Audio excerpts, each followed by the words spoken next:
മിണ്ടാതിരിക്കാനുള്ള വിദ്യ പഠിക്കാം. ഈ ഒരു മിനിറ്റിലുള്ള കഥയിലൂടെ മിണ്ടാതിരിക്കാനുള്ള വിദ്യ പഠിച്ചെടുക്കാം. ഒരു ദിവസം ബുദ്ധദേവൻ തന്റെ ശിഷ്യഗണങ്ങളോടുകൂടി ഒരു ഗ്രാമത്തിൽ ഇരിക്കുകയായിരുന്നു.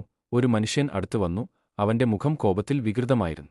മുന്നറിയിപ്പൊന്നും കൂടാതെ മനുഷ്യൻ ബുദ്ധനെ അപമാനിക്കാൻ തുടങ്ങി. ബുദ്ധദേവൻ ശാന്തനായി മിണ്ടാതെ നിന്നു. ആ ആൾ പറഞ്ഞു തീരുന്നവരെ ബുദ്ധദേവൻ അവിടെ തന്നെ മിണ്ടാതെ നിന്നു. ആ ആൾ പറഞ്ഞു തളർന്നു അവിടെ നിന്നുപോയി.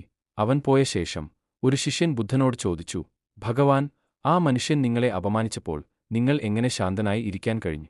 അവൻ പറഞ്ഞതൊന്നും നിങ്ങളെ ബാധിച്ചില്ലേ? ബുദ്ധൻ പുഞ്ചിരിച്ചു ശാന്തമായി മറുപടി പറഞ്ഞു, ഒരു മനുഷ്യൻ നിനക്ക് ഒരു സമ്മാനം നൽകുകയും നീ അത് സ്വീകരിക്കാതിരിക്കുകയും ചെയ്താൽ ആ സമ്മാനം ആരുടെ കൈവശമാണ്? ശിഷ്യൻ ചിന്തിച്ചു, അത് സമ്മാനം നൽകിയ ആളുടെ കൈവശമാണ്. ബുദ്ധൻ തുടർന്നു, അതുപോലെയാണ് ഈ സംഭവവും. ആ മനുഷ്യൻ നിരർത്ഥകമായ വാക്കുകൾ പറഞ്ഞു, പക്ഷേ ഞാൻ അവ സ്വീകരിച്ചില്ല, അതുകൊണ്ട് ആ വാക്കുകൾ അവന്റെ കൈവശം തന്നെ തിരിച്ചുപോയി. ഞാൻ അവന്റെ ദുർഭാഗ്യത്തെ എന്റെ ഉള്ളിൽ പ്രവേശിപ്പിച്ചില്ല.